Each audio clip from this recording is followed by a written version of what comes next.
Bismillahirrahmanirrahim. Assalamu alaikum my dear students. How are you? I hope you all will be very fine. Lecture का आगाज़ करते हैं खूबसूरत दुआ के साथ रब्बे ज़िदनी इल्मा. And eager to know next very important concept in the field of biotechnology. Yes, I am talking about gene sequencing. देखते हैं जीन सीक्वेंसिंग क्या होती है, कैसे की जाती है, कब डिस्कवर हुई और आखिर हम जीन सीक्वेंसिंग करना क्यों चाहते हैं. इन सारी बातों को अंडरस्टैंड करने के लिए let's move to the white board. Yes my dears, हम बात कर रहे हैं चैप्टर नंबर 23 के लेक्चर नंबर 8 की. Topic under discussion is gene sequencing. तो सबसे पहले हम बनाएंगे इसकी डेफिनेशन. तो डेफिनेशन क्या है माय डियर स्टूडेंट्स कि it is x Vivo, it is an x Vivo, body से बाहर, right, biotechnological procedure, biotechnological procedure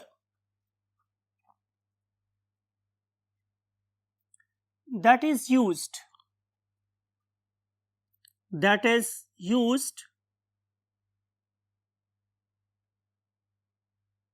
to know what arrangement of nucleotides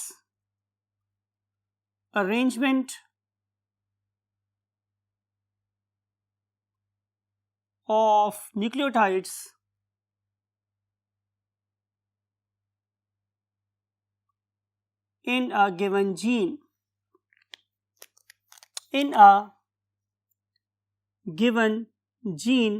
is called as gene sequencing. right. आप लोगों के पास genome में thousands and thousands of genes हो सकती हैं, right. हमने उस पर्टिकुलर जीन के अंदर न्यूक्लियोटाइड की तरतीब को देखना है कि कौन सा न्यूक्लियोटाइड कहाँ पे अरेंज होता है. You know my dear students कि हमारा डीएनए सिर्फ 4 न्यूक्लियोटाइड्स से मिलकर बना हुआ है, adenine, guanine, cytosine and thymine. हमें देखना है कि हमारे किसी पर्टिकुलर जीन में एडेनिन कहाँ है, वही बात है, गुआनिन कहाँ है, साइटोसिन कहाँ है, थाइमिन कहाँ लगा हुआ है. बिकॉज कि अगर मैं इन पर्टिकुलर सीक्वेंसेस की तरतीब को गलत कर दूं तो आपको पता है कि हमारी बनने वाली प्रोटीन या हमारा बनने वाला एंजाइम क्या हो जाता है, डिस्टॉर्ट हो जाता है और फिर वो अपना फंक्शन परफॉर्म नहीं कर सकता. तो अगर हम कोई प्रोटीन बनाना चाहते हैं, कोई एंजाइम सिंथेसाइज करना चाहते हैं, तो फिर हमें राइट पोजीशन पे राइट क्या चाहिए, न्यूक्लियोटाइड, तभी हम उस पर्टिकुलर जीन से इफेक्टिवली कोई काम ले सकते हैं. So it is a basic essence of knowing the what gene sequence.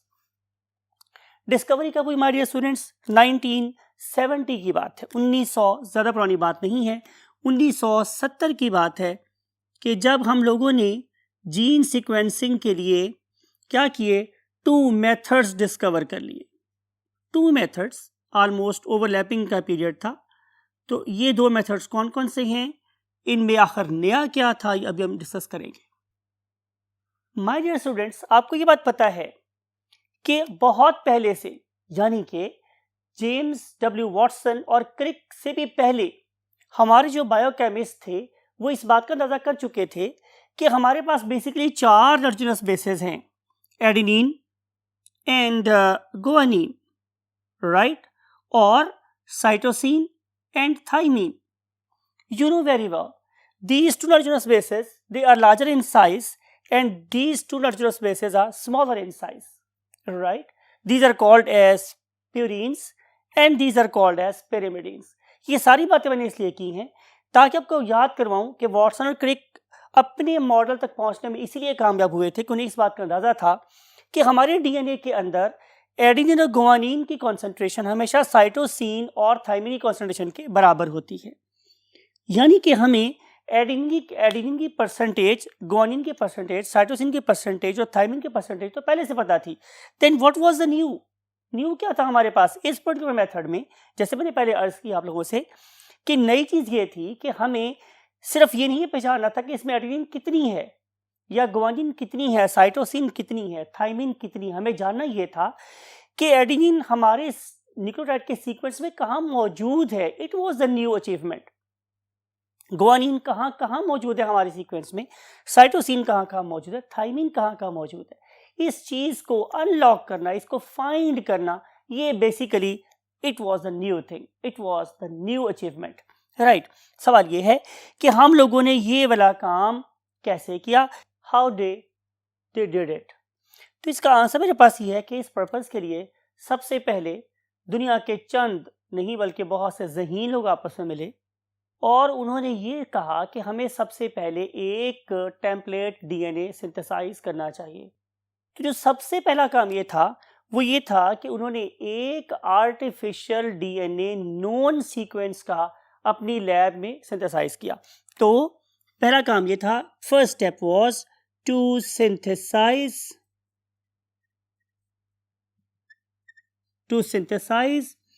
DNA template of known sequence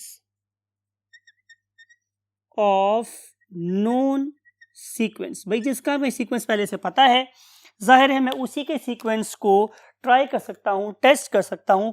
तो इस पर्पस के लिए ये जो एक पॉइंट है कि नॉन सीक्वेंस के डीएनए को यूज़ किया गया और इसी को ये बार बार यूज़ किया गया। आप में से कोई बच्चा बता सकता है कि अगर मैंने इस पर्टिकुलर डीएनए को बार बार यूज़ करना हो तो फिर इस पर्टिकुलर डीएनए की सिंथेसिस किस वजह से हो सकती है?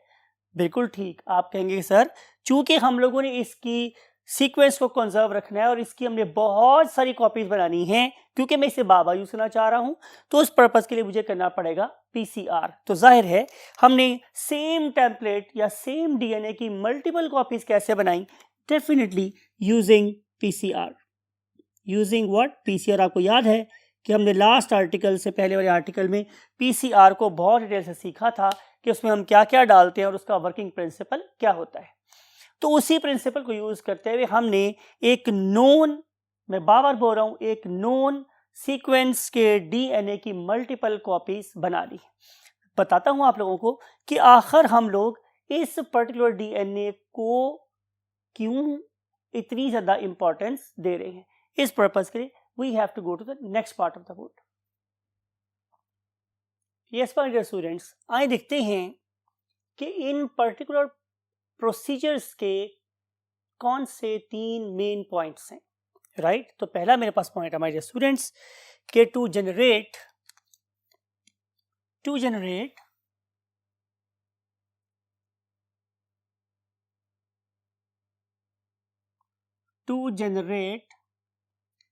पीसेस ऑफ डीएनए, हमने बेसिकली मुख्तलिफ लेंथ्स के पीसेस बनाने हैं डीएनए के, राइट। ये इंपॉर्टेंट बात है, ये पहला कॉन्सेप्ट है कि हमने डीएनए के मुख्तलिफ लेंथ्स के पीसेस बनाने। लेकिन इनके बारे में जो सबसे अहम बात है वो ये है कि इनको स्टार्ट होना चाहिए, they should start from same point, उन्हें एक ही पॉइंट से शुरू होना चाहिए। ये एक बहुत ही इंपॉर्टेंट बात है, इसीलिए मैं इसको अंडरलाइन भी कर रहा हूं और यहां पे स्टार भी लगा रहा हूं। And then they should end at different points, and at different points, right. तो ये भी एक बहुत ही ज्यादा इंपॉर्टेंट बात है, लिहाजा इसको भी मैं अंडरलाइन कर रहा हूं और इसको भी स्टार लगा रहा हूं। अगर ये मेरे पास चीजें ऑब्टेन नहीं होंगी तो डेफिनेटली मैं कभी सीक्वेंस करने के काबिल नहीं हूंगा। इस पर्पस के लिए मैंने आपको बताया था कि मुझे बहुत ज्यादा अमाउंट में डीएनए चाहिए जिसे मैं एज ए टेम्पलेट बार बार यूज कर सकता हूं। इसीलिए मैंने लास्ट स्टेप में एक नॉन सीक्वेंस का डीएनए बनाया था और उसको पीसीआर के थ्रू मुख्तलिफ कॉपीज उसकी बना ली थी, राइट। इसका स्टेप नंबर 2 क्या है? स्टेप नंबर 2 है माय डियर स्टूडेंट्स कि हम इसे सेपरेट करेंगे। Separation of the DNA fragments, जो हमने अभी बनाए हैं डीएनए फ्रेगमेंट्स, उनको हम क्या करेंगे, उनको हम सेपरेट करेंगे। आप में से कौन बताएगा कि अगर मैं डीएनए के डिफरेंट फ्रेगमेंट लेंथ्स को सेपरेट करना चाहता हूं तो what is the most appropriate method? Excellent, gel electrophoresis. यानी कि जब मैं ये डिफरेंट लेंथ्स के डीएनए क्रिएट कर लूंगा तो फिर मैं उनको जेल इलेक्ट्रोफोरेसिस में डालूंगा और उसके जरिए से हम लोग क्या करेंगे, आपको याद है हमने ये बोला था कि हम उसको एक वेल में लोड करते हैं और उसके बाद में करंट लगाते हैं। डीएनए पे नेगेटिव चार्ज है, उसको हम नेगेटिव टर्मिनल पे ही लोड करते हैं, वहां से उसे क्या मिल रहा होता है, पुश, और अपोजिट साइड पे मेरे टर्मिनल होता है पॉजिटिव साइड के, जो उसे पुल करता है, और एज अ रिजल्ट जो डीएनए के फ्रेगमेंट्स होती हैं डिफरेंट लेंथ्स के दूसरे से सेपरेट होते चले जाते हैं। और last but not the least वो क्या है मेरे पास my dear students? Yes, reading, last reading of the sequence. तो ये काम हम करेंगे और उसके रिजल्ट में हमारे पास इंशाल्लाह जीन सीक्वेंस ऑब्टेन हो जाएगा। अब ये जो पहला स्टेप है कि मैं डिफरेंट लेंथ्स के डीएनए के फ्रेगमेंट्स को बना लूं, इसके मेरे पास दो वेज हैं। यानी कि हम स्टेप 1 को दो तरीके से कर सकते हैं, लेकिन ये जो स्टेप नंबर 2 और 3 है ये दोनों में सेम है। यानी कि दोनों केसेस में हम लोगों को डीएनए को सेपरेट करना है, डीएनए को रीड करना है, लेकिन पीसेस ऑफ डीएनए बनाने के लिए मेरे पास स्टेप 1 में दो वेज हैं। पहला वे मेरे पास क्या कहलाता है? Frederick Sanger's method. Frederick Sanger's method, right. और उसी इरा में ऑलमोस्ट 1970s के दौर में ही there was another scientist who was doing independently another you can say technique, और वो साइंटिस्ट का नाम मेरे पास क्या था? Maxam Gilbert. Maxam Gilbert. तो इन दो साइंटिस्ट ने दो डिफरेंट अप्रोचेस यूज करके डीएनए के डिफरेंट फ्रेगमेंट लेंथ्स बना ली। Let's see Frederick Sanger's method first. हम सबसे पहले इसको इस्तेमाल करें। इसका मेथड की जो अप्रोच थी it was very simple, however very smart. It was involving less steps and generating more powerful results. Therefore we are using Sanger's method more frequently nowadays. आइए देखते हैं कि फ्रेडरिक सांगर ने कौन सा मेथड इस्तेमाल किया to create the DNA of different lengths. Look at this my dear students. इसको अंडरस्टैंड करने के लिए आपका फोकस, मैं दोबारा बोल रहा हूं कि फ्रेडरिक सांगर के मेथड को अंडरस्टैंड करने के लिए आपका प्रायर नॉलेज होना बहुत जरूरी है। कौन सा नॉलेज? प्रायर, पहले से आपके पास सही नॉलेज होना जरूरी है। What was the pentose sugar? तो यू विल से कि सर अगर तो डीएनए होगा तो उसमें डीऑक्सीराइबोज शुगर होगी, और अगर आरएनए हुआ तो राइबोज शुगर होगी। कॉमन सेंस, बिल्कुल ठीक आपने कहा है। तो ऐसा करते हैं कि आप लोगों के लिए हम लोग राइबोज शुगर को ड्रॉ करते हैं। You know this is carbon number 1, this is carbon number 2, carbon number 3, carbon number 4, and then there is a bridge between carbon number 1 and carbon number 4. There is a bridge, you know very well. और यहाँ पे फिर मेरे पास क्या जाती है carbon number 5 that is protruding out of the plane of the surface paper.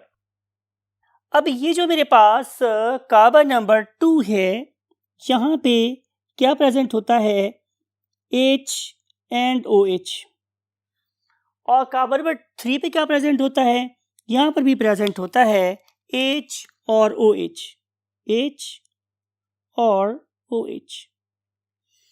कौन बताएगा बच्चा आप में से कि ये मैंने कौन सी राइबोज बनाई है, ये मैंने कौन सी पेंटोज बनाई है माय डियर स्टूडेंट्स? तो आप फोन बोलेंगे कि सर ये राइबोज शुगर है, बिकॉज ये कार्बन नंबर 2 पर भी OH प्रेजेंट है और कार्बन नंबर 3 पर भी OH प्रेजेंट है।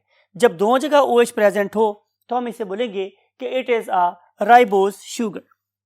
It is basically a ribose sugar. लेकिन क्या करूं अगर मैं इसके कार्बन नंबर 2 से, ये कार्बन नंबर 1 है, ये 2 है, कार्बन नंबर 2 से अगर मैं वो रिमूव कर दूं, निकाल दूं, तो ये बन जाएगी deoxyribose sugar, because I have eliminated 1 oxygen from here. इसका नाम कहलाएगा मेरे पास deoxy, now it's name is deoxyribose sugar. लेकिन अब आप क्या करें कि आप जरा इस डायग्राम को अब देखिए, ये बहुत इंपॉर्टेंट टर्निंग पॉइंट है या समझ लें कि इस मेथड की रूह है। अगर आपने इस पर्टिकुलर स्टेप को लूज कर दिया तो आपको इस कॉन्सेप्ट की कभी समझ नहीं आएगी। देयरफॉर मैंने आपको सबसे पहले राइबोज बनाकर दिखाया और जब उसमें से मैंने एक ऑक्सीजन निकाल दी तो ये बन गई डीऑक्सीराइबोज शुगर। आपको याद है कि कार्बन नंबर 2 के ऊपर प्रेजेंट ऑक्सीजन डिटरमाइन करती है कि इस पर्टिकुलर शुगर ने आरएनए में इस्तेमाल होना है या डीएनए में इस्तेमाल होना है। लेकिन दोनों केसेस में कार्बन नंबर 3 के ऊपर प्रेजेंट OH कभी गायब नहीं होता। कार्बन नंबर 3 पर प्रेजेंट OH कभी गायब नहीं होता। Can anybody give me the reason? Excellent. इसका आंसर ये है कि कार्बन नंबर 3 ही तो वो पॉइंट है कि जहां पे हमने चेन को इलोंगेट करना है। अगर मैं चेन को इलोंगेट करना चाहता हूं तो कार्बन नंबर 3 पे OH का प्रेजेंट रहना बहुत जरूरी है। ये बात अपने जहन में बिठा लें, तहनशी कर लें कि कार्बन नंबर 3 पे OH का प्रेजेंट होना ये चेन इलोंगेशन की गारंटी है। लेकिन अगर ऐसा हुआ my dear students, look at this, कि अगर मेरे पास ये कार्बन नंबर 1 हुई, ये कार्बन नंबर 2, ये कार्बन नंबर 3, ये carbon number 4 and this is carbon number 5, और मैंने कार्बन नंबर 2 को तो पहले आपको पता है यहां पे होना ही चाहिए था H और यहां पर भी H। कार्बन नंबर 3 जो मेरे पास थी, you know it is carbon number 1, it is carbon number 2, it is carbon number 3, मैं कार्बन 3 की बात कर रहा हूं कि कार्बन नंबर 3 पर यहां पे होना चाहिए था H और यहां पे होना चाहिए था OH, राइट। अगर तो ये है तो ये क्या कहलाएगी? एक नॉर्मल डीऑक्सीराइबोज शुगर। लेकिन अगर मैंने कार्बन नंबर 3 से भी O रिमूव कर दिया, something like it, look at this, अब इसका नाम क्या हो गया? डाईडीऑक्सी। डाईडीऑक्सी का नाम क्यों है माय डियर स्टूडेंट्स? बिकॉज कि अब मैंने दो जगहों से ऑक्सीजन को रिमूव कर दिया है। डाईडीऑक्सी मैंने कहां से O रिमूव किए हैं? जाहिर है O मैंने यहां से भी रिमूव कर दिया है और O मैंने यहां से भी रिमूव कर दिया है। जब मैं दो जगहों से ऑक्सीजन रिमूव कर दूंगा तो ये क्या कहलाएगी? Dideoxyribose sugar. Dideoxyribose sugar, right. अब आपको पता है कि अगर मैं इस पर्टिकुलर शुगर से बनाना चाहता हूं न्यूक्लियोटाइड तो मुझे क्या करना पड़ेगा कि कार्बन नंबर 1 पे मुझे ऐड करना पड़ेगा ईदर एडिनिन और गुआनिन और साइटोसिन और थाइमीन, राइट। आपको पता है ये वाली बात कि if I want to make a nucleoside then I have to combine one ribose sugar with any one of these nitrogenous bases, तो ये क्या बन जाएगा मेरे पास? Nucleoside. And if I want to convert a nucleoside into nucleotide then I have to have at least one phosphate with it। तो मैं इसी carbon number 5 पे अटैच कर दूंगा क्या? एक अदद फॉस्फेट। यू नो कि there is an ester linkage somewhere here, right.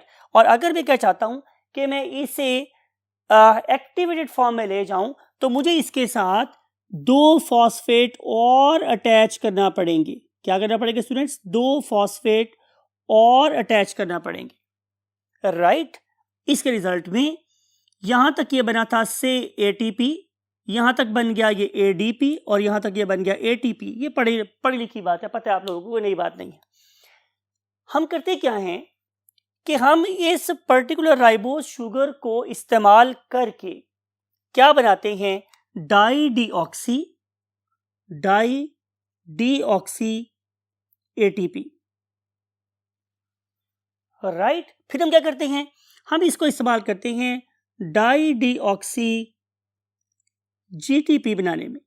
फिर हम इसको इस्तेमाल करते हैं डाईडीऑक्सी CTP बनाने में और फाइनली हम इस्तेमाल करते हैं इसको डाईडीऑक्सी TTP बनाने में, राइट। हमने 4 डिफरेंट किस्म की न्यूक्लियोटाइड्स बना ली हैं। क्यों? आखिर में इस पर्टिकुलर न्यूक्लियोटाइड की प्रेजेंस में इस पर्टिकुलर न्यूक्लियोटाइड के बनाने की ज़रूरत क्यों पेश आई? तो आंसर ये है कि बेसिकली मैं इस पर्टिकुलर टाइप की न्यूक्लियोटाइड को मैं एज अ ब्रेक इस्तेमाल करना चाहता हूँ, एज अ स्टॉपर इस्तेमाल करना चाहता हूँ कि इस पर्टिकुलर पॉइंट पे आके चेन इलांगेशन रुक जाए। क्यों रुकेगी? एक्सीलेंट, बिल्कुल ठीक है भाई। अगर कार्बन नंबर 3 पर OH प्रेजेंट होता फिर तो चेन इलांगेट होती, लेकिन चूंकि इसके कार्बन नंबर 3 पे OH प्रेजेंट है ही नहीं, बल्कि इसके 2 पे तो पहले से ही नहीं थी, राइट। चूंकि कार्बन नंबर 2 पे भी OH नहीं है और अब कार्बन नंबर 3 पर भी OH नहीं है भाई, तभी तो ये डाइडिऑक्सी है। और इस डाइडिऑक्सी को हमने इस्तेमाल किया है as a stopper of chain elongation. तो जहां जहां भी ये वाला न्यूक्लियोटाइड इस्तेमाल होगा उस पॉइंट के ऊपर आके चेन इलांगेशन रुक जाएगी। आइए देखते हैं कि हम इस पर्टिकुलर चीज को कैसे इस्तेमाल करते हैं to create different fragment lengths of the same DNA. तो इसके लिए मूव करना पड़ेगा next part of the board पे। यस माय डियर स्टूडेंट्स, बात हुई थी आप लोगों के साथ कि अगेन हमारा जो सहारा है वो एक बहुत ही यूनिक किस्म की चीज, उसका नाम क्या है? पीसीआर। तो अब अभी हम लोग क्या करेंगे कि हम पीसीआर को इस्तेमाल करेंगे, पीसीआर। और आपको याद है कि जब हम पीसीआर की बात करते हैं तो हमें क्या क्या चाहिए होता है? बिल्कुल ठीक, हमें चाहिए है टेम्पलेट डीएनए। हमें चाहिए है क्या? एक टेम्पलेट डीएनए। और आपको याद है कि मैंने बोला था कि अगर मैं एक डीएनए का सीक्वेंस फाइल करना चाहता हूं तो उस पर्टिकुलर डीएनए को बिल्कुल सेम होना चाहिए। और मैं क्या करूंगा कि मैं इसी टेम्पलेट डीएनए को इस ट्यूब में भी डालूंगा, इस ट्यूब में भी डालूंगा, इसमें भी डालूंगा और इसमें भी डालूंगा। पता है मेरी बात कि मैं इतना ज़्यादा डीएनए इसमें क्यों डालने में कामयाब हूं? क्योंकि मैंने उस टेम्पलेट डीएनए की एक पहले पीसीआर से बहुत ज़्यादा कॉपीज कर ली हैं, राइट। तो मैं एक पहले वाले किए गए पीसीआर के प्रोडक्ट को अब इस अगले पीसीआर में इस्तेमाल कर रहा हूं। Getting my point? सो ये है मेरे पास सबसे पहले काम कि मेरे पास एक टेम्पलेट डीएनए हो जो सब ट्यूब्स में बिल्कुल एक जैसा हो। फिर मैं क्या करूंगा माय डियर स्टूडेंट्स? मैं इसमें ऐड करूंगा टैक पॉलीमरेज। क्या ऐड करूंगा? Taq polymerase. ये भी आपको पता है कि इसके बगैर तो पॉलीमराइजेशन हो ही नहीं सकती, तो हम लोगों ने यहाँ पे टैक पॉलीमरेज ऐड कर देना है। Then we will add next thing, and next thing is DNTPs, right. हम इसमें ऐड करेंगे DNTPs। DNTPs का मतलब क्या है कि मैंने यहाँ पे DATP, DGTP, then DCTP and then DTTP इस्तेमाल करनी।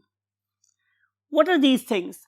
आपको पता है कि ये मेरे पास नॉर्मल एक्टिवेटेड न्यूक्लियोटाइड्स हैं, वो मेरे यहाँ पे सब में ऐड कर देंगे। पहली चीज मैंने क्या ऐड की थी? ये वाली 1 भी मैंने ऐड कर दिया, फिर इन सब में मैंने 2 भी ऐड कर दिया और इन सब में मैंने 3 भी ऐड कर दिया। अब तक मैं इसमें 1 2 3 1 2 3 ऐड कर चुका हूं सब टेस्ट ट्यूब्स में। 1 2 3 1 2 3 1 2 3 सब कुछ ऐड कर चुका, right. Then I will add primer. Fourth thing is primer. ये जो प्राइमर है ये आपको पता है कि इस टैग पॉलीमरेज इस डीएनए पॉलीमरेज या टैग पॉलीमरेज एक्टिविटी के लिए बहुत ज़रूरी है। अगर मेरे पास प्राइमर नहीं होगा तो ये टैग पॉलीमरेज या डीएनए पॉलीमरेज कभी काम नहीं कर सकेगा। तो मैंने फोर्थ चीज़ सब में ऐड कर देनी है, प्राइमर। आपको पता है कि ये प्राइमर भी सब के अंदर सेम रहेगा, क्यों कि इनके पास जो टेम्पलेट डीएनए है वो भी कैसा है? बिल्कुल एक जैसा है, राइट। फिर हम इसमें वाटर ऐड करते हैं, मैग्नीशियम क्लोराइड वगैरह ऐड करते हैं, वो सब चीज़ें एक्स्ट्रा है, लेकिन आपके कॉन्सेप्ट में यहाँ पे ये 4 चीज़ों का बताना जरूरी है। नंबर 1 इज कि हमारे पास टेम्पलेट डीएनए डाल देना है, फिर हमने टैग पॉलीमरेज ऐड कर देना है, फिर हमें नॉर्मल एक्टिवेटेड न्यूक्लियोटाइड्स ऐड कर देनी है, फिर हमें प्राइमर्स ऐड कर देना है। सब में चारों चीज़ें क्या है? कॉमन है। लेकिन अब आ रहा है एक टर्निंग पॉइंट जो आपको जरूर अंडरस्टैंड करना है। वो क्या है कि हम क्या करेंगे कि हम for example test tube number 1 में इन सब चीज़ों के साथ ऐड कर देंगे DDATP। देखिए माय डियर स्टूडेंट्स, अगर मैंने 100 मॉलिक्यूल इसके इस्तेमाल किए हैं तो मैं सिर्फ 5 मॉलिक्यूल या 10 मॉलिक्यूल इसके इस्तेमाल करूंगा, बिकॉज कि मोस्ट ऑफ द टाइम मैं विश कर रहा हूं कि पॉलीमराइजेशन हो, कभी कभी रुक जाए और हमेशा ATP पे आके रुके। इसलिए मैंने क्या किया कि मैंने पहली टेस्ट ट्यूब में DDATP ऐड कर दिया। सेकेंड टेस्ट ट्यूब में मैं क्या ऐड कर रहा हूं, मैं ऐड कर रहा हूं students DDTTP। Third test tube में मैं ऐड कर रहा हूं DDCTP, राइट। और आस में मैं ऐड कर रहा हूं फॉर एग्जाम्पल DDGTP। तो मैंने मुख्तलिफ टेस्ट ट्यूब्स में एक एक डाई डीऑक्सीग्लूटाइड ऐड कर दी, जो रिएक्शन को इस पॉइंट पे स्टॉप करवाएगी। जहां A आएगा वहां रुक जाएगा, यहाँ पे जहां T आएगा वो रुक जाएगा, जहां पे C आएगा वो रुक जाएगा और जहां पे G आएगा वो रुक जाएगा। ये बात आपको समझ आ गई? ये इंपॉर्टेंट बात है, यानी कि मैं इसको ये इस्तेमाल कर रहा हूं as a application of break, as a break point, कि जहां पे मैं सिंथेसिस को फर्दर रोक दूं, राइट। तो क्या होगा भाई डियर स्टूडेंट्स के यहाँ पे ये सारी की सारी चीजें पॉलीमराइजेशन करती रहेंगी जब तक कि ये वाली स्पेसिफिक डाई डीऑक्सीग्लूटाइड नहीं आ जाता। जो ही आएगा तो प्रोसेस स्टॉप हो जाएगा, राइट। फिर हम क्या करेंगे कि हम इसके मैकेनिज्म को अंडरस्टैंड करते हैं कि बेसिकली यहाँ पे होगा क्या। उसके लिए we have to jump to this segment of the board. हमने किया क्या माय डियर स्टूडेंट्स, आप लोगों के सामने लिख के रखा हुआ है एक ही सीक्वेंस किसके अंदर, इन डिफरेंट स्ट्रैंड्स के अंदर। Look at this, it is conserved. मैंने हर जगह सेम सीक्वेंस को अप्लाई किया हुआ है, ATG, TCA, GTC and CAG। आप कहीं भी चेक करें ATG, TCA, GTC और GAC, जो बता रहा है कि template DNA was the same. फिर क्या होगा माय डियर स्टूडेंट्स कि इसके ऊपर आके बाइंड हो जाएगा क्या, मेरा primer. Look at this, primer ये हमने ऐड किया था, प्राइमर इज हियर। और आपको पता है कि जब प्राइमर यहाँ पे प्रेजेंट होगा तो यहाँ पे आके बाइंड कर सकता है DNA पॉलीमरेज, और अब DNA पॉलीमरेज क्या कर सकता है, चेन इलॉन्गेशन। आपको पता है कि मैंने इसमें क्या ऐड किया हुआ था, ATP, कौन सा वाला, डाइडिऑक्सी। ऐसा करते हैं कि हम इस पर्टिकुलर ट्यूब में होने वाले रिएक्शन को अंडरस्टैंड करते हैं। क्या होगा, G के सामने आ जाएगा my dear students C, G के सामने आ जाएगा C, A के सामने आ जाएगा T। क्या ख्याल है, अब क्या आएगा C के सामने, एक्सीलेंट, G आ जाएगा। C के सामने क्या आ जाएगा, G। लेकिन अब T के सामने आना है A, T के सामने क्या आना है, A। फर्ज करते हैं कि इस पर्टिकुलर केस में जो T था वो इस्तेमाल हो गया, सॉरी A इस्तेमाल हो गया, कौन सा वाला, DDATP, राइट। अगर यहां पर ये अगर इस्तेमाल हुआ यहाँ पे हमारे स्टूडेंट्स ये वाला DDATP, तो रिएक्शन इस चेन के लिए यहाँ पे ही रुक जाएगा, इसकी फर्दर इलॉन्गेशन नहीं होगी, बिकॉज कि यहाँ पे DDATP इस्तेमाल हो गया है। लेकिन इसी पर्टिकुलर टेस्ट ट्यूब में एक और स्ट्रैंड के साथ क्या हो रहा है, लुक एट दिस, कि यहाँ पे G के सामने ज़ाहिर है C आया, A के सामने T आया, C के सामने G, C के सामने G। फर्ज कर लेते हैं चूंकि इसकी कॉन्सेंट्रेशन बहुत कम है, मैंने बताया था कि अगर मैं 100 मॉलिक्यूल इसका यूज़ कर रहा हूँ तो सिर्फ 5 मॉलिक्यूल मैं इसका यूज़ कर रहा हूँ। फर्ज कर लेते हैं कि इस दफ़ा इस पर्टिकुलर T के सामने एक नॉर्मल क्या आ गया, ATP, तो जहाँ पे नॉर्मल चलता रहेगा A ही चलेगा, G के सामने C ही चलेगा, A के सामने T ही होगा और G के सामने फिर G ही होगा। लेकिन अब क्या हुआ कि इस मर्तबा इस पर्टिकुलर T के सामने आ गया ये रेड वाला A, दिस वाला, दिस थिंग, राइट। तो जाहिर चेन यहाँ पे इलॉन्गेट होना बंद हो जाएगी। तो रिजल्ट क्या होगा मेरे पास कि इस पर्टिकुलर लेंथ, इस पर्टिकुलर न्यूली सिंथेसाइज्ड DNA की जो लेंथ होगी वो इतनी होगी, राइट। और अगले जो लेंथ, अगर जो फ्रेगमेंट बनेगा उसकी लेंथ जाहिर है उससे ज्यादा होगी। अगर फॉर एग्जांपल मैं थर्ड टाइम टेस्ट करूंगा तो ऐसा होगा फॉर एग्जांपल कि अब ये यहाँ पे जाके रुकेगा, तो ये सारी की सारी चीजें कैसी होंगी, नॉर्मल, सारी की सारी कॉपी कैसी होगी स्टूडेंट्स, नॉर्मल। लेकिन अब A फॉर एग्जांपल आके यहाँ पे रुक गया है, तो डेफिनेटली ये वाली लेंथ सबसे लंबी होगी, ये वाली लेंथ उससे छोटी होगी और ये वाली लेंथ सबसे ज्यादा छोटी होगी। इसका मतलब ये हुआ कि अगर मैं इन पर्टिकुलर डीएनए की कॉपी करना चाहता हूं वेरिएबल लेंथ्स की, तो उन्हें एक ही पॉइंट से स्टार्ट होना चाहिए। इसलिए आप प्रीवियस बोर्ड का पहला पॉइंट दोबारा से समझें कि क्यों हम लोगों ने एक ही टेम्पलेट इस्तेमाल किया और क्यों हम चाहते थे कि वो एक ही पॉइंट से उनकी एप्लीकेशन का प्रोसेस स्टार्ट हो जाए। ठीक है, अब मेरे पास डिफरेंट किस्म के फ्रेगमेंट लेयर्स बन गए हैं, लेकिन आपको मैंने समझानी है एक बहुत ही ज़्यादा इंपॉर्टेंट बात। वो क्या है माय डियर स्टूडेंट्स, अगर मैंने यहां पर DDATP इस्तेमाल किया है तो क्या होगा कि ये वाली ट्यूब मुझे किसका पता देगी? आपको पता है ना कि हमारे डीएनए की जब कॉपी होती है तो हमेशा कॉम्प्लीमेंट्री बेसिस आती हैं। तो इस पर्टिकुलर ट्यूब में ए मुझे बेसिकली टी की पोजीशन का पता दे रहा है कि भाई मैं खुद तो ATP हूं, लेकिन मैंने किससे बाइंड होना था? टी के साथ। तो ये ए टी को बता रहा है, ये वाला ए भी टी को बता रहा है, ये वाला रुका हुआ ए भी बेसिकली टी को बता रहा है। Getting my point? तो आप ये मत समझे कि अगर मैंने यहाँ पे ATP डाला है तो मुझे ए का पता दे रहा है। जहां जहां मैंने DDATP लगाया है बेसिकली वो मुझे किसका पता दे रहा है? टी का पता दे रहा है। अगली टेस्ट ट्यूब में देखते हैं क्या हो रहा है। लुक एट दिस, अब आपने यहाँ पे क्या ऐड किया हुआ है? DDTTP ऐड किया हुआ है। तो जब मैं DDTTP ऐड करूंगा तो क्या होगा मेरे स्टूडेंट्स? देखते हैं यहाँ पे। सबसे पहले वही मेरे पास टेम्पलेट डीएनए है और ये आके अटैच हो गया मेरे पास क्या? प्राइमर्स। ठीक है, तो प्राइमर्स क्या करेंगे? ज़ाहिर कॉपिंग स्टार्ट करेंगे। यहाँ पे आके अटैच हो जाएगा अगेन हमारा प्राइमर पॉलीमरेज, डीएनए पॉलीमरेज और सिंपली टैग पॉलीमरेज। यह करेगा कि ये जी के सामने सी को लगाएगा, ए के सामने अब इससे टी लगाना है। तो मुमकिन है क्या हो कि पहले ही मर्तबा इसके पास आ जाए रेडियो कौन सा? डाईडिऑक्सी TTP। अगर पहली ही मर्तबा डाईडिऑक्सी TTP यहाँ पर आ गया तो चेन यहीं पे आके रुक जाएगी, मीन पहले ही ए के सामने। अगर ऐसा ना हुआ तो दूसरे केस में क्या हो सकता है कि अब ये वाली चेन चलती रहे। जी दूसरा केस है, दूसरे वाले केस में जी के सामने सी आता रहे, ए के सामने टी आता रहे, सी के सामने जी आता रहे, सी के सामने जी आता रहे। तो ऐसा पॉसिबल है कि अगर ये मर्तबा फिर इस टी के सामने क्या आ जाए? यही वाला ए, तो चेन अब यहाँ पे आके रुक जाएगी। अब देखें कि इस पर्टिकुलर चेन की लेंथ कितनी है? सिर्फ इतनी। और इस पर्टिकुलर चेन की लेंथ कितनी है? ज़ाहिर है इतनी ज़्यादा बड़ी है हमारे पास लेंथ। अगले केस में देखते हैं फिर क्या होगा। एक और चेन, एक और स्टार्ट हुआ। ये जी के सामने सी आ गया, ए के सामने फॉर एग्जाम्पल टी आ गया, फिर इसके सामने जी आ गया, इसके सामने जी आ गया, यहाँ पर ए आ गया नॉर्मल वाला, राइट, फिर सी आया और यहाँ पे सी मेरे पास टी आ गया नॉर्मल वाला, और ये चेन जो थी वो चलती रही और इसके सामने जी आ गया, इसके सामने ए आ गया, इसके सामने टी आ गया और इसके सामने ए आ गया और अब चेन जाके रुकी अब इसके सामने, राइट, यहाँ पे कहीं आके रुक गई। नाउ इमेजिन कि इसकी चेन लेंथ कितनी हो गई? सारे तो बहुत बड़ी चेन लेंथ हो गई।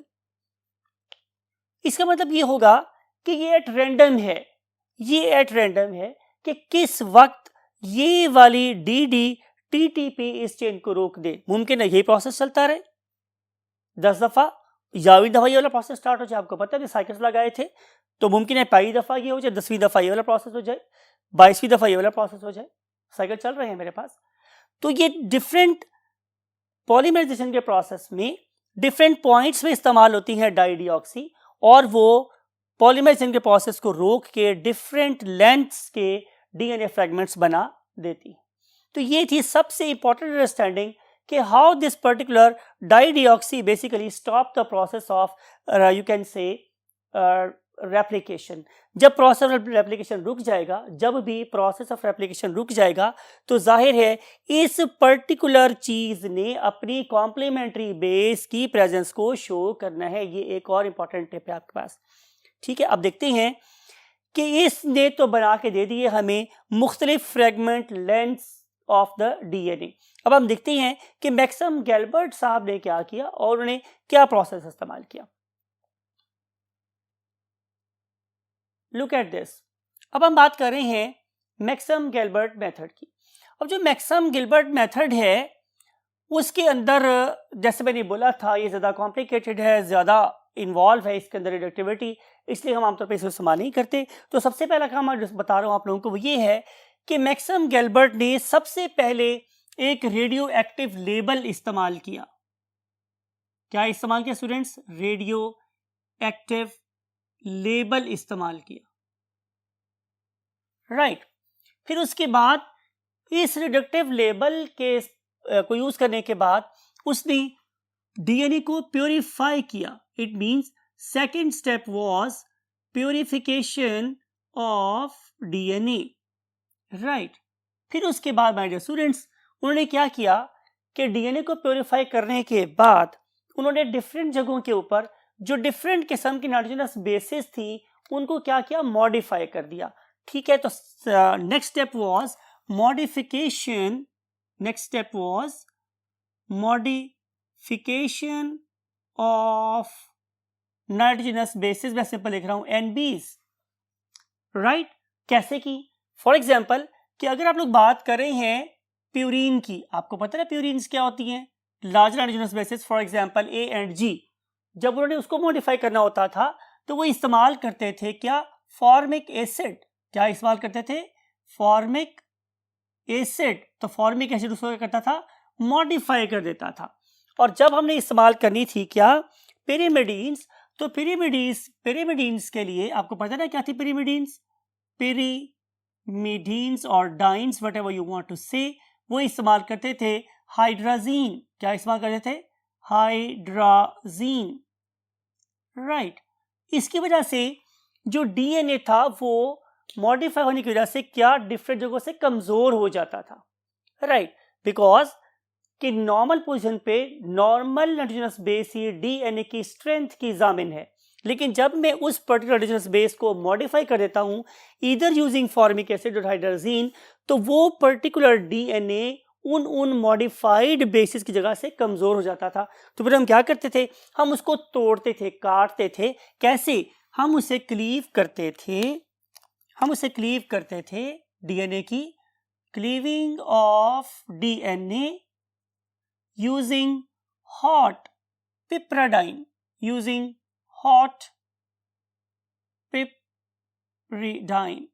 राइट। तो इस पर्टिकुलर सब्सटेंस की प्रेजेंस में डीएनए डिफरेंट जगहों से टूट जाता था, राइट। अब ये जो प्रोसेस था ये सारे का सारा ये काफी कॉम्प्लेक्स था, राइट। समटाइम हमारी जो नाइट्रोजनस बेसिस थी वो मॉडिफाई होती थी और समटाइम मॉडिफाई नहीं होती थी।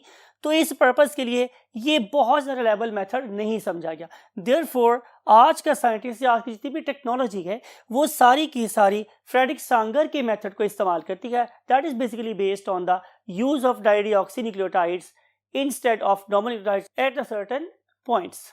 तो हम देखते हैं कि स्टेप नंबर 2 पे हम लोग क्या करेंगे।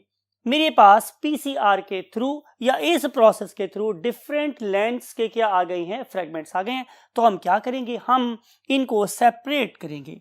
Separation, second step is separation by means of nothing other than our favourite gel electrophoresis. तो मैं क्या करूंगा, मैं जेल इलेक्ट्रोफोरेसिस कर दूंगा। और आपको पता है कि जेल इलेक्ट्रोफोरेसिस करने के लिए हम लोग क्या करते हैं, हम लोग जेल लेते हैं, उसको सॉलिडिफाई करते हैं, उसमें एक कॉम्ब लगाते हैं।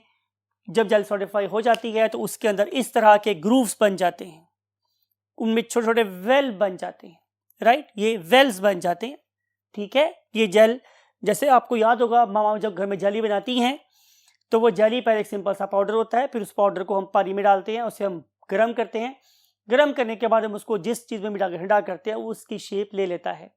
Same is a case here, we have the gel, we have a powder that is called as agarose. तो हम उस पर्टिकुलर एगरोज को वाटर में डालते हैं, उससे हम लोग बॉयल करते हैं, और बॉयल करने के बाद हमारे पास specific, look at this, gel casters होते हैं।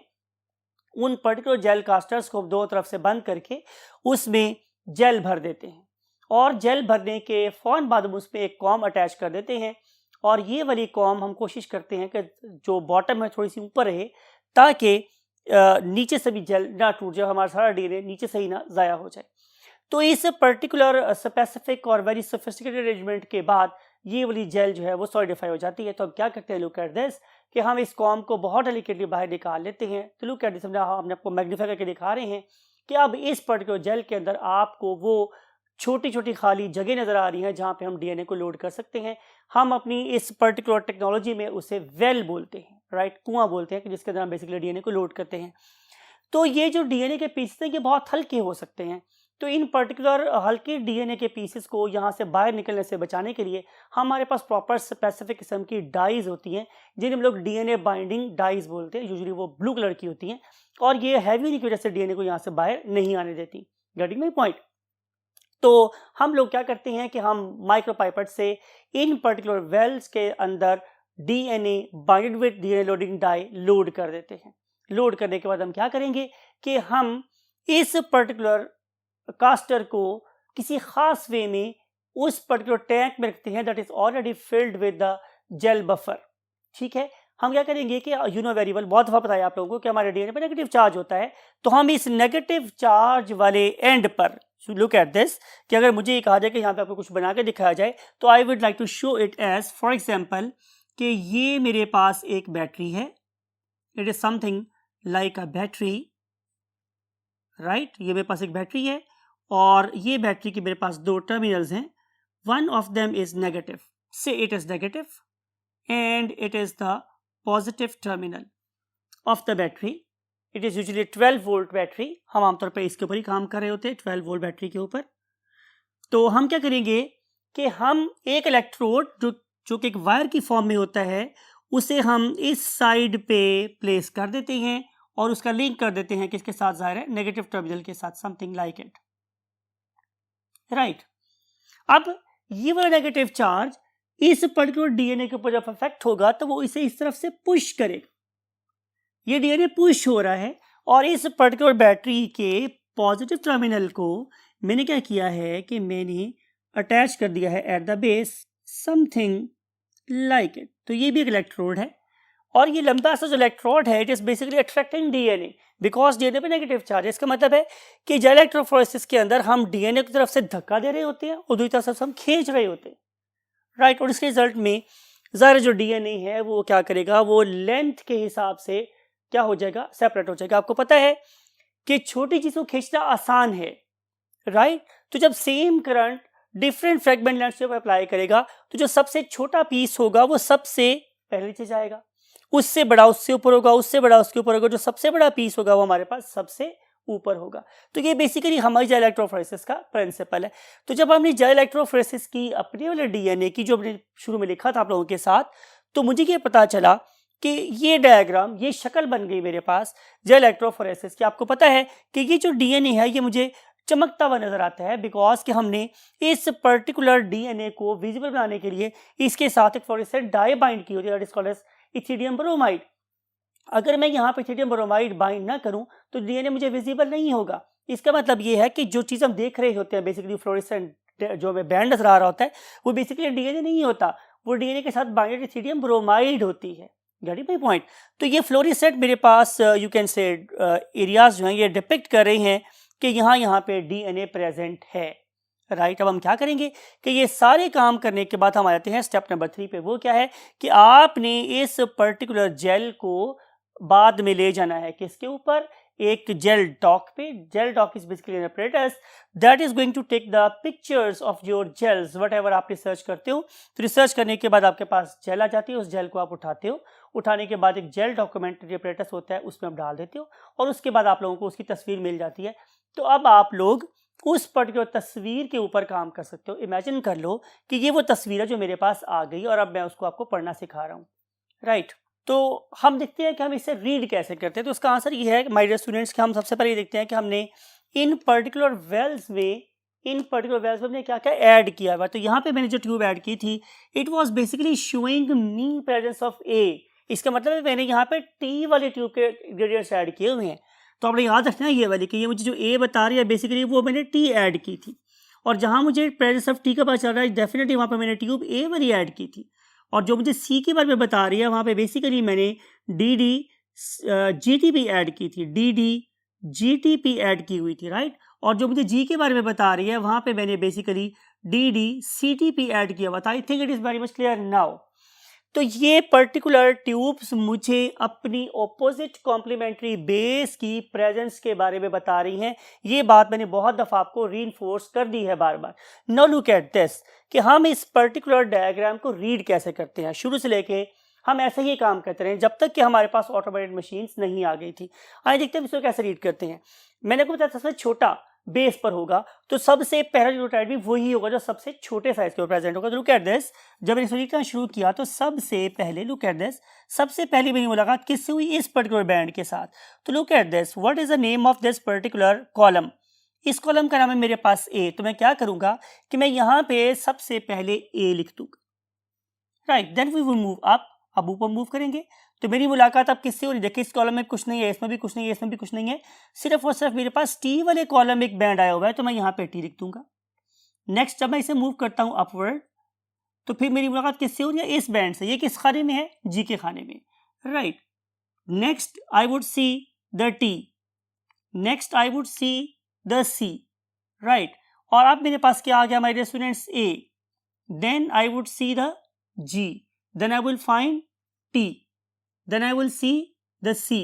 तो इस तरीके से हम इनको रीड करते चले जाते हैं और इसका सीक्वेंस लिखते चले जाते हैं। Hence we really decode the code of nature. और इस तरीके से हमें पता चल जाता है कि बेसिकली तरतीब क्या है न्यूक्लियोटाइड्स की इन अ गिवन सीक्वेंस। आपको बात समझ आ रही है? अब हम देखते ये हैं कि क्या आज भी हम इसी पर्टिकुलर मेथड को ऐसे ही इस्तेमाल करें? तो आंसर इज नो। आज हमारे पास बहुत अच्छी जदीद मशीन्स आ गई हैं जो ऑटोमेटेड वे में हमें जीन सीक्वेंसिंग करके दे रही होती हैं। उसके लिए हम करते क्या हैं? Mechanism of principle is the same mechanism है। हम सारा पीसीआर वैसे ही लगाते हैं और सारा पीसीआर लगाने के बाद सिर्फ और सिर्फ हम ये करते हैं कि हम पीसीआर के लिए जो डिफरेंट किस्म की डाइज होती हैं वो एक ही ट्यूब में डाल देते हैं और उसको बजाय कि हम 4 डिफरेंट वेल्स में डालें, हम उसे एक ही वेल में ऐड कर देते हैं। लेकिन चूंकि गुआनिन का कलर कुछ और है, साइटोसिन के साथ जो फ्लोरोसेंट डाई वो कलर की है, एडेनिन की डाई और कलर की है, थाइमिन की डाई किसी और कलर की है, तो हमने काम करते क्या है कि उसको एक ही वेल में लोड करने के बाद क्या करते हैं, यहाँ पे इस वेल के बहुत पास ही हमने उस फ्लोरेसेंट डाई का डिटेक्टर रख देते हैं। तो सबसे पहले जो डाई निकल के जो एलिमेंट निकल के भागेगा जा रहा है वो सबसे छोटे साइज का होगा, उसे खास कलर होगा। जो ही वो इस यहाँ से पास होगा वो कलर हम नोट कर लेंगे और पीछे निकल गया है उसका प्रिंटर, तो हम उस पर्टिकुलर प्रिंटर के साथ उसको नोट कर लेंगे। ये आप लोगों के पास एक इमेज है जो आपको दिखा रहा है कि कैसे डिफरेंट किस्म की कलर डाइज हमारे डीएनए सीक्वेंस को बनाती हैं, राइट। तो ये है हमारे पास आज की लेटेस्ट टेक्नोलॉजी। तो इस लेटेस्ट टेक्नोलॉजी के थ्रू आज हम बहुत ज़्यादा खपते नहीं हैं, हमारे पास स्केल्स यूज़ नहीं करने पड़ते because we have certain detectors that can detect the presence of specific dyes and we have got the printers जो फौरन हमें प्रिंट निकाल के भी दे देते हैं।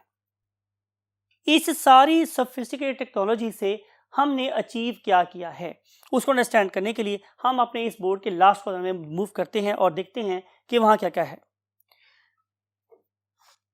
Look at this my dear students, हमने इस पर्टिकुलर टेक्नोलॉजी को यूज करके अपनी बहुत सी स्पीशीज के ऑर्गेनिजम्स के जीन सीक्वेंसेस फाइंड किए हैं।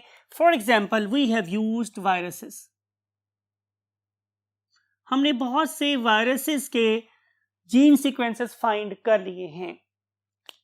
क्यों किए हैं कि हम बाद में डिस्कस करेंगे, लेकिन बहुत से वायरसेस के DNA sequences are known to us now. Similarly we have analysed the sequences of different useful bacteria.